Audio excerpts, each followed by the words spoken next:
Hi, and welcome back to the Administering and Implementing Cisco Solutions, the CCNA 200-301 video series course by AC Console. My name is Glenn Singh.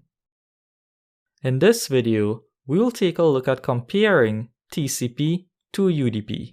So let's dive on in. TCP, the Transmission Control Protocol.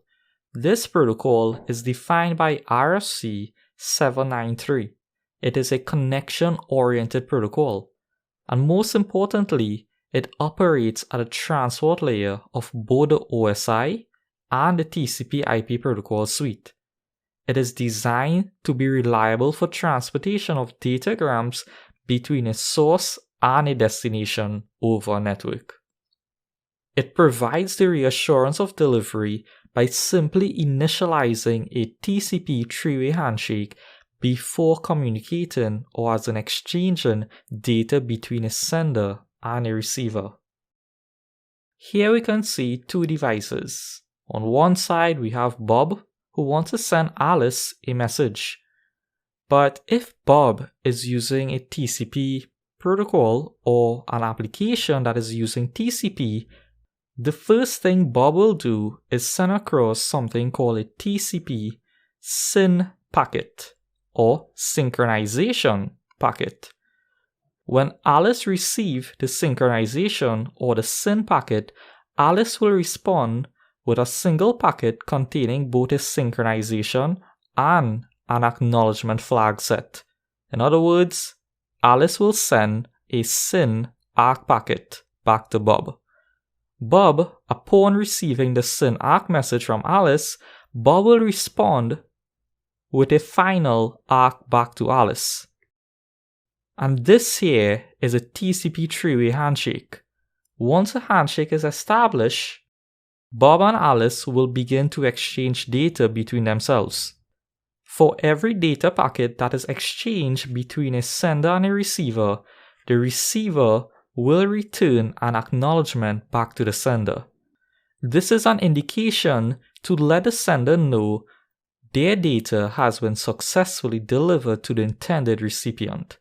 If the sender does not receive an acknowledgement after a predefined time, the sender will retransmit the message once more until it receives an acknowledgement. This is how TCP works. Another transport layer protocol is known as UDP, the User Datagram Protocol. UDP is defined by RFC 768.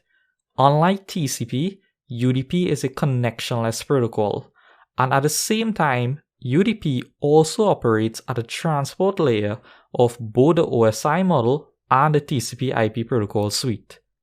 However, unlike TCP, UDP does not provide any sort of guarantee or reassurance for the delivery of messages across a network.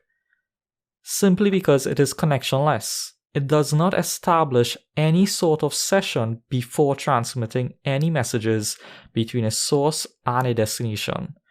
As quickly as the application layer is sending datagrams down to the transport layer, UDP will send them out to the network as it is. This means that messages may be sent out in not an orderly fashion. The benefit of using UDP over TCP is UDP provides greater speed as compared to TCP. With UDP, as quickly as messages are sent to a transport layer, they are sent out to the actual network. UDP is very important for time-sensitive information or real-time transportation of data, such as voice and video over IP data types. With voice and video, they require real-time transmission, and UDP provides the greater speed that is required. TCP, on the other hand, will send some messages and wait until it receives an acknowledgement.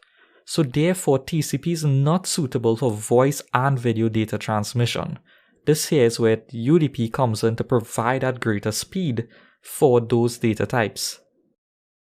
In this video, we describe the functions of TCP, and we also describe and explore the need for UDP.